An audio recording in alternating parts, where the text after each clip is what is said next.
Welcome to Zen Bites, a series of audio recordings on Zen Buddhism, mindfulness meditation, spirituality and psychology, featuring Zen Buddhist teacher Martin Goodson and Jamie Shavdia, a mindfulness-based psychotherapist and psychological trainer. The following conversation was recorded in February 2015 in association with the website The Zen Gateway and Jamie's own website, jamieshavdia.co.uk. So if it's time to take a break, sit back, relax and enjoy the conversation.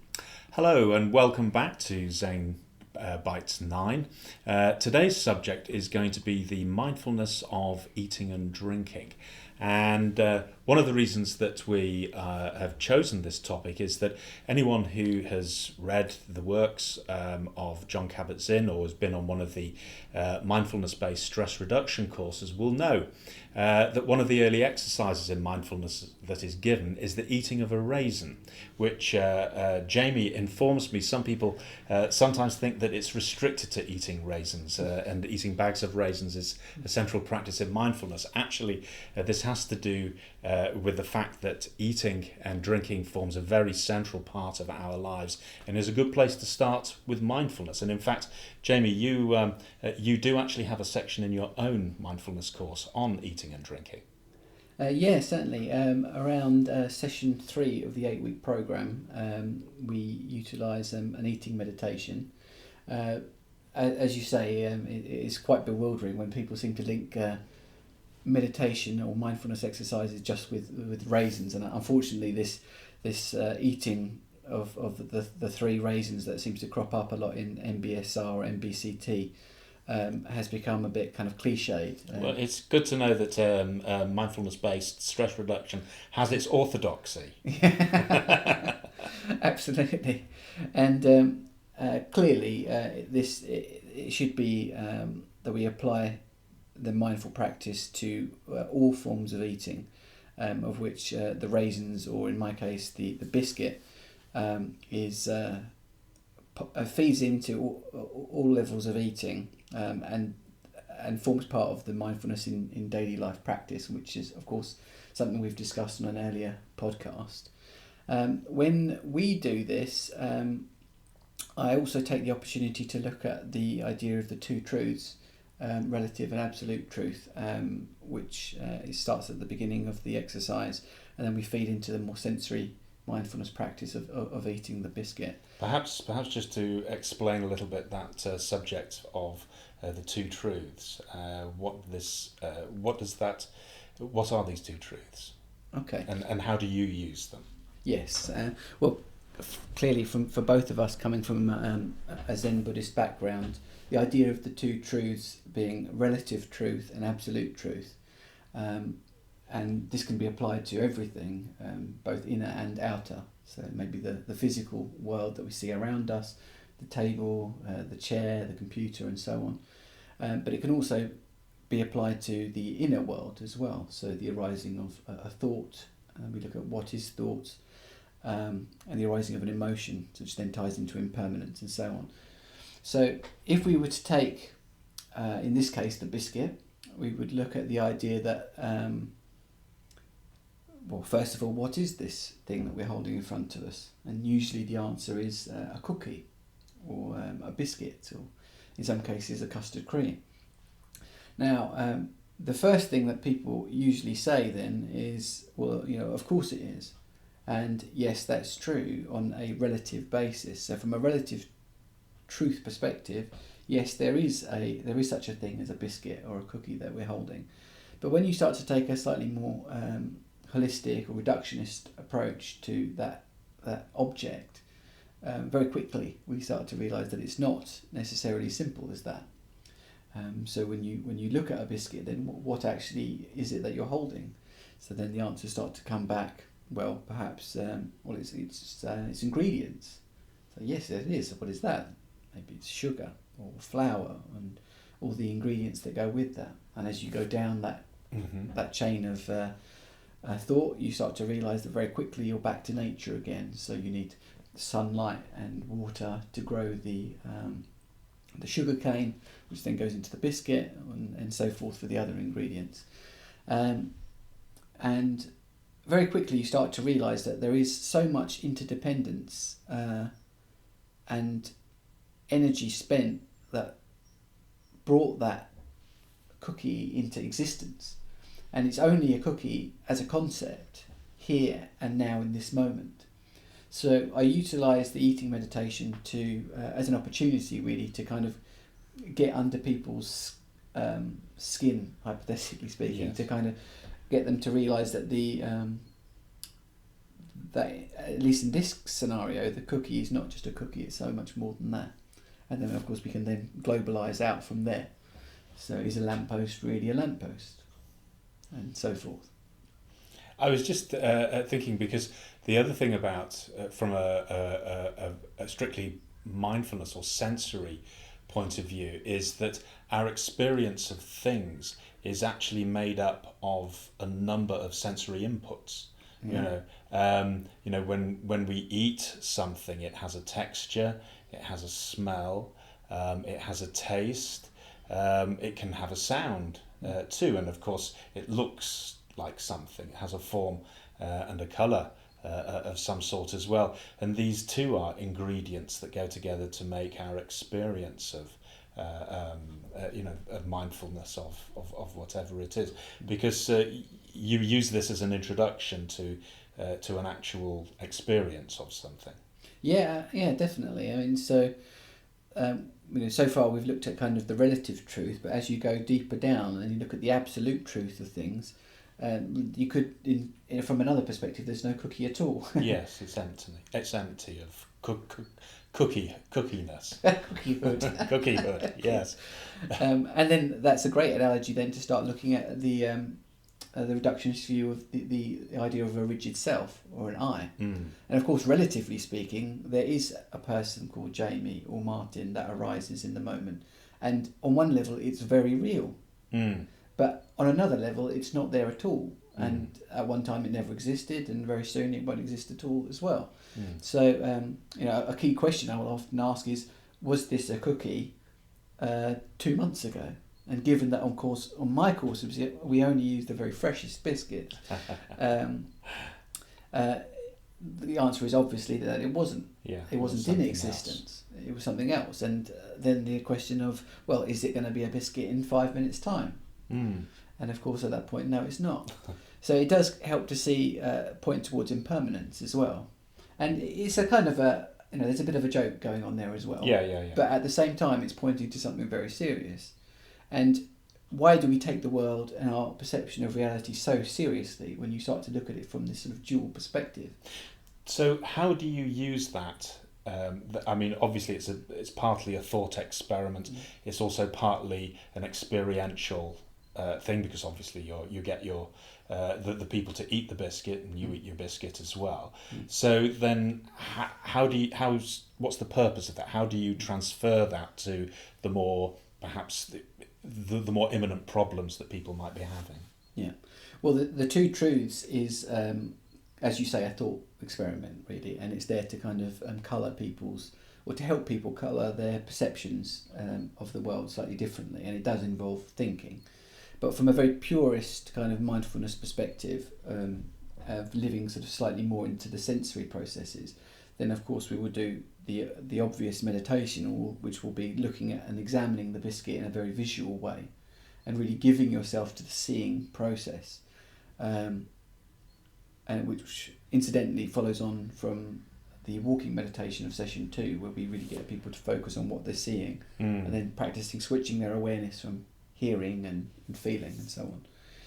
So you take the biscuit and what you are seeing in front of you, and try to look at that biscuit as if it's the first biscuit you've ever seen, before you have any kind of schematic idea of what that is. And whether you form these ideas of like, dislike, or maybe it's neutral. And there's the chooser behind the consciousnesses of the 5 sensory processes.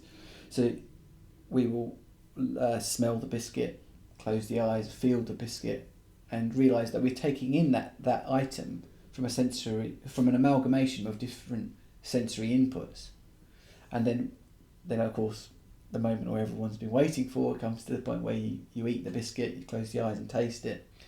And that's often quite a good point to get them into realising the kind of the animal part of ourselves that choose, and the unconscious part that you almost can't control. It's often quite funny to get people to stop chewing mid-biscuit, and that there's a real compulsion there, that animal side of you. Yes. Which is very useful when you try and separate the kind of the thinker that thinks it's in control and the animal the animal body that just likes to chew and eat. Which I think from a therapeutic point of view is very useful, because it helps you to get an idea that the thinker does operate from that which is compulsive. You know, it's like if you try to go on a diet, you may think all these dietary thoughts. Yes. But when the crunch Underneath. comes to it and hunger kicks in and that cream cake is calling for you, something takes over. Absolutely. And of course then you've got all the habitual processes that go with that. So I think it's very healing for people to start to realise that you can actually start to look through the eye of awareness. You can see these two things separately. There is the body with its habitual compulsions, and there is the mind with its ideas about what is healthy and unhealthy. And if you could separate those, people very quickly, or very quickly in some cases, can start to realise that the thinker doesn't have to be trusted. You know, it can have all of these notions about right or wrong, or pleasant, unpleasant, neutral, judgments, preferences, and so on. But it doesn't make it so. And actually, yes, you have to kind of work with that, but at the same time, and probably I think even more importantly, is you have to work with the body and the emotions that go with it and the compulsions that go with it. I've been having a lot of success in my one-to-one therapy and in the groups with getting people to really come back to their values of who they are as a person, and then leading with the behaviours and trying to transcend their thoughts and their emotions and go with the behaviour. And that seems to help people a lot, I think. How does that work? Because so many people, at least from a mental health perspective, you start to learn very quickly in this kind of work that people are led by a dominance towards their emotional style or their thought style. So if somebody is very used to self-sabotaging, they will go towards that and they'll talk themselves out of doing something that might be more, say, productive or healthy, or they'll feel a surge of sadness or anger, and that will become their dominant thing. Whereas actually, and that thing then will stop them from engaging in a more healthy behaviour. But if they actually lead with the behaviour and make that their central focus, which is very difficult, I should add, because you have to then mindfully transcend the importance of thoughts and the idea that you don't have to be led by the power of the emotion. Yeah. It can be very, very, especially for people suffering from sort of addictions or even just how to stick to a diet. That's incredibly powerful. It's interesting because, I mean, as you were talking just there, and before as well, you were sort of teasing out some of the principles of, you know, this simple practice of eating a biscuit, and teasing out some of the principles that relates to mindfulness and to the way that and to the compulsive side of behaviour as well, and getting to grips with that, using mindfulness to get to grips with that. And of course all these things come up, as we know, when you go into a Buddhist temple, for example, say a Zen temple, which we both have experience of, and you go and sit down at a meal there, it's a very formal, very ritualized experience. Absolutely. And yet you can see why it is like that, because it engages a lot of these principles that you've been talking about. I mean, obviously in the first instance there's that it's held in silence. Yes. Usually the meals are held in silence, unless there are special guests there or something like that. The meals are held there in silence, and they're done in a very formal, very specific way. The way you hold the eating implement, whether it's a fork or a chopstick, the fact that you can't click and clack the cutlery and the crockery and all that sort of thing. It often has to be done in complete quiet, requires a lot of awareness, requires the ability to be able to contain your impulsiveness. I mean, food compulsions are very powerful, as you've just said. So you really have to learn to be able to override that. And we all have our own particular preferences, whether we eat with our elbows on the table or I remember going along and because I'm left-handed, and I had to learn to eat with my other hand and even use chopsticks with my right hand, and all that sort of thing can make you bridle a little bit. But of course, the sane part of you understands that this is being done for training purposes. So you have to learn to let go of your emotional attachments to your judgments. Why am I being picked on just because I'm left-handed? This is always the case in a right-handed, society. Blah blah. So you have to learn to let go of that. And of course, the other thing is, of course, that in that very formal environment, which is both ceremonial and ritual, because we start with some chanting as well. The tendency is to become incredibly, almost unbearably self-conscious with the whole thing, and that slows us down terribly. So we want to eat in this very sort of slow way, and of course it's immensely tiring. And of course you can't practice mindfulness like that for very long. Yes, absolutely, and I think that's the bane of the beginner as well, is that with a very strict Zen teacher sitting at the end of the table, with that teacher's eye, one will naturally fall apart, and the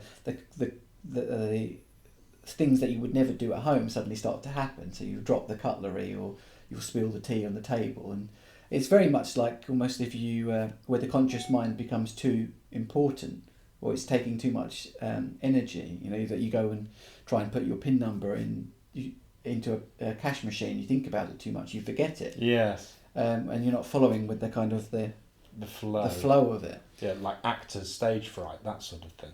Well, absolutely, yeah. So it takes a while to relax, but once you've kind of relaxed into that formality, even though that might sound contrasting, but I think that is what happens. That's when it starts to really flow, and you've grown your kind of mindfulness muscle, so to speak. Yes. So you've actually improved. You could go as far as saying improved the length of concentration. Yeah. Maybe improved is the wrong word, but it's been sharpened. I think that's very true.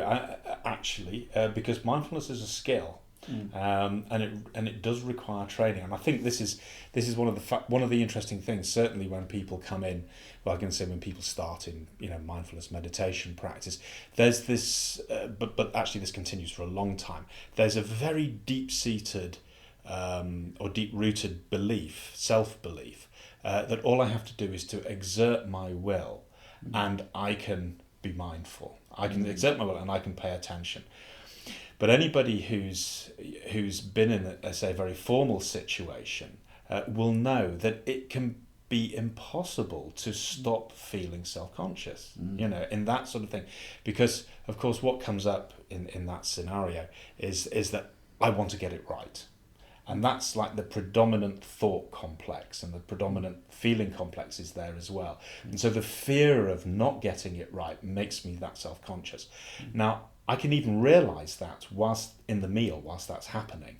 And I can think, right, stop feeling self-conscious, just forget about getting it right, just carry on. But I can't. It's absolutely got me. So what that really brings in, of course, is the awareness that in order to be able to contain that impulse of what was called the attachment in Buddhism, but to be able to actually contain that self-consciousness requires terrific strength. It does, terrific inner strength, and that inner strength has to be built up over a long period of time. That's where the practice and the development of this comes in. I mean, this is again why mindfulness training or daily life practice is not a 5-minute a day thing. It has to be continuous, in order Absolutely. to do that, really. Yeah, and what you were saying about the if one tries too hard, that's one extreme. And of course, the other end of the spectrum is when you're at home and you're trying not hard enough, and you're you maybe even got your feet up on the settee, and you're kind of sitting back with a packet of crisps and you're throwing them back, and there's nobody there to watch you, and it's the complete opposite of mindful eating. So to follow the Buddha's middle way, one may be wise to take that middle way approach. And you've got the Buddhist analogy of the sitar string. Yes, the lute string or sitars, the stringed instrument, being over tightened or left too slack, and in both cases that you cannot play a good tune. Yes. Well, as a violinist yourself, you know that very well. Of An course. aspiring one. Yes. I wouldn't quite go as far as saying a violinist. Yeah. Well, whatever, you know that you know that principle. Yeah. I think it's interesting because, of course, again, as well as having the silence there, which obviously allows in a temple allows you to really give yourself into the process of eating as well, and the experience of it as well. There's also that thing, because you can become very fixed on the meal itself, on experiencing the meal, and almost become cut off from everything around you. And the interesting thing, of course, when you're eating as a community and you've got people around you, you have to be able to maintain some awareness of what's going on around you. So if someone is, if they want the salt, they put their hands together like this, and somebody has to see that so that they can pass the salt. Well, if you're zoned in on this one thing, they're going to be ignored, and that's not considered good form at all. And also if things might be passed to you, or you'll pass them on to other people. So that awareness has to be there. And of course the other thing is that you're often expected to finish the meal all at the same time. So it's almost like your time. So you do have this tension between really giving yourself into it, but also you can't necessarily follow your own pace at all. And I think it's just as a personal narrative here, and I think everybody's probably felt this if they've been like a Saturday guest at the temple or something, is that of course you're the newbie then. So then you're the person who's got the news that's going to be fed back to the group, and you've got a lot to say. And when you've got a lot to say, you haven't got a mouth there to eat. Well. So of course everyone around you finishes their food, and you've been gabbing away for the last 20 minutes about everything I've done, and you don't finish at the same time. So there is this, the mindfulness of that is very important. It is. And of course you develop all sorts of useful methods. So when you realise, for example, that everybody else is coming towards the end and you've got a huge plate of rice to eat, and you're still in the middle of something, you have to learn to deflect the question and point it to somebody else and get them to talk so quickly you can start eating again. But it's almost like a game. Yeah, totally. No one used to know answers. No, not at all. You've got the how, where, what, where, and why. And all this. Can you tell me about? Absolutely, Stan. So tell us about your holiday to wherever it was in minute detail. Yes, as you start going on. Well, that's the way. That's definitely the way of doing it. The other thing that you mentioned as well was about the picking and choosing, and the judgments. So of course, because again in a temple, you cannot pick and choose what you eat and drink, or to a very limited degree. You almost have to bring a doctor's note if you want to be excluded in some cases, because you are. The rule is, and this is true for the monks and nuns, and not just of the Zen tradition, of all traditions, is that they have to eat and drink whatever is presented to them, because it's dana. Yes. It's a gift, and to refuse a gift is considered very bad form and impolite. So even if you don't like it, or you might have a principle about it, you would be expected to accept it, because it's an opportunity for other people to practice giving, which obviously karmically is very good for lay people and so on. So that has become extremely important. The Buddha made that very important in the Vinaya too. Oh yeah, and it killed him in the end. Yeah, the poisoned fish. Isn't it? Yeah. Or the gone-off fish. I'm not quite sure which one it was. I don't think we know quite. It was some form of meat or fish. We don't know exactly what it was, but yes, I think it was called big swill. Is the translation from the Pali. But yes, it had basically gone off. Yes. Yeah, and this is a very interesting point, I think, from a Zen Bites perspective, is this kind of clash between kind of, if you're going to go to a secular environment and teach mindfulness, of course something like that would never be pushed, because people will have their dietary requirements and so on, and in maybe a more religious setting like this, the idea that would even be challenged Absolutely. It would It's be quite considered quite controversial. shocking. Yeah. Yes, it certainly would be. Even your vegetarianism could even potentially be It would be questioned. Yeah, I've seen that done. Yeah. And that certainly has more than raised a few eyebrows in situations that I've seen. But to get people to really begin to accept, it is fascinating. I have to say, having obviously lived in a temple for quite a while and seen a lot of people come and go, I've been really struck in recent years about the almost, I would say, fetishistic attitude towards food and drink now. I mean, obviously, it's become so individualistic, even from the point of view. I mean, I remember when I was growing up, my mother, who came from a fairly traditional family, my mother rarely asked me what I wanted for the meal. I was just given it, and it never occurred to me that I could have anything else. But it's interesting now because I've noticed with a lot of parents that's changed. Parents often ask children what they want simply because the parents themselves are very used to, deciding, what they want and may eat, quite individually, and we're quite individualistic about that. In a religious environment, a lot of that just doesn't apply anymore at all. So gratitude then obviously plays into this. Yeah. Totally, and all your personal judgments about what you like and what you don't like have to be shelved.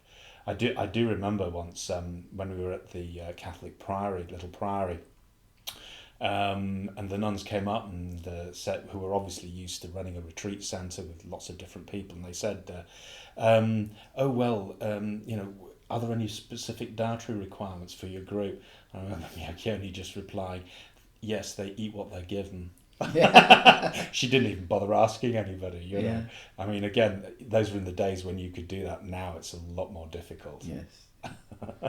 and that's there's that small chant that's said at the very beginning of the meal, in unison, in gratitude we receive our food. May it strengthen us in our efforts. May all beings attain Buddhahood. Yeah, and it's linked because it's made to see that food is not, again, it's not an absolute truth. It's interdependent. We receive our food in order to assist us in the work of being a benefit for all beings. So it's never about I, with that thing. Yeah. And it is. I think that's a very hard point for most Westerners to get. That behind the five senses, there is awareness, and in that awareness is located a picker and a chooser, sort of around sort of the sixth consciousness of kind of whether something is pleasant, unpleasant, or neutral, and my ideas and perceptions are sort of located around that point. So, trying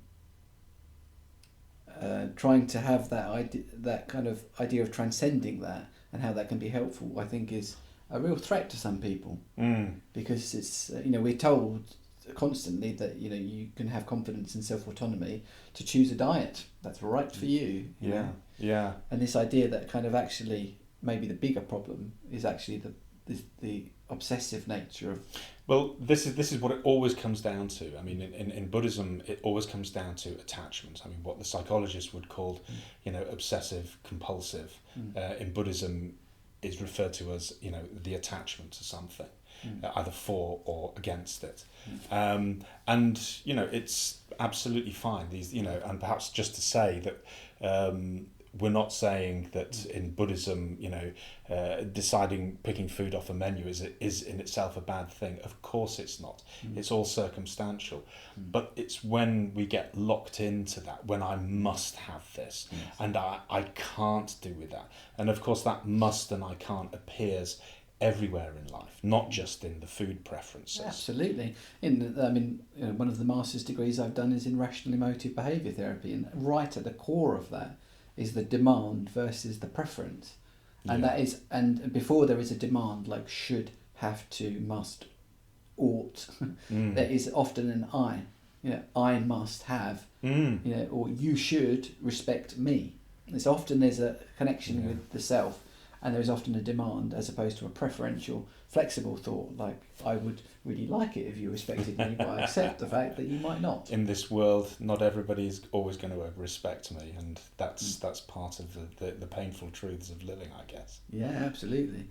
And that's quite interesting in rational emotive behaviour therapy, because they actually linguistically, Albert Ellis, the kind of founder psychologist of REBT, very much was a fan of this demand versus preference, and he was also a fan of Korzybski, the linguist. So how one produces language then has an effect on feelings and so on. And this was at the core of CBT. So if one is using linguistically demanding language in your head, that then has an effect. Translates into how you live. Yeah, your emotions and your behaviours. But I guess congruently with that, Buddhism actually goes behind to look at the awareness that even exists and the actual act of attachment to one's view. And I think that's what's really being challenged here, is that you're saying I must, but who says? Yes, who's the God Almighty? There is no cosmic this law. Must have. Yeah, who's laying down these things in stone, and of course, yes, that's where it comes down to I, and of course that's what has to be laid down in the end. Yeah, I mean, obviously these things. This mustn't be set up as some kind of religious setting versus secular, but clearly, if someone has a peanut allergy that's going to kill them, no one's going to make them eat peanuts. Of course. But it would be dangerous to do so. Absolutely. And irresponsible. Exactly. Yes. So one must not take these things too literally, but yet there is a truth in here somewhere. Yeah, again, it's like a lot of these things, when you go into, just going back to the experience of, going into a temple and partaking in the life, or whether it's eating a meal or visiting and working, it has been set up over a long period of time because it is conducive to the training. Yeah. And of course there has to be a trust in that. Yeah. And quite often, particularly in the West anyway, these things are usually explained to people at the beginning, but they're very quickly forgotten. Yeah. And so actually it's down to the student to really, remind themselves as to the purpose of the way things are set up. And it's useful because we make these snap judgments, because it's always about me, it's unfair to me, why did she say that to me, and why should I be expected to eat with my right hand and not my left, and all this sort of thing. And if I'm going to take that point of view, then really I'm going to leave there because I just don't see the point of it. But if we begin to if we can put that to one side a little bit and look and see, it's usually not that difficult to figure out why things are set up the way they are, and to see that actually it's not about me. It's quite impersonal. It's there as a device. Yeah. It's there as a device, a skillful means, in order to bring about an insight or to bring something into an awareness. That's all. Usually to provoke some kind of emotional reaction, so we can begin to see where the attachments are, which we talked about previously. So, yeah, even just on the previous podcast, exactly. Working with the reactivity and the fires. Exactly, of the emotional household. Okay, well, I think probably we'd better leave it there for this one. Yeah. So thanks again, Jamie, and we look forward to seeing you again soon. Okay, so that completes another Zen Bites, and we look forward to seeing you again next month. But in the meantime, if you would like to check out either of our websites, you can go to the zengateway.com website for the Zen Bites community, or you can go to Jamie's individual website, www.jamieshavdia.co.uk.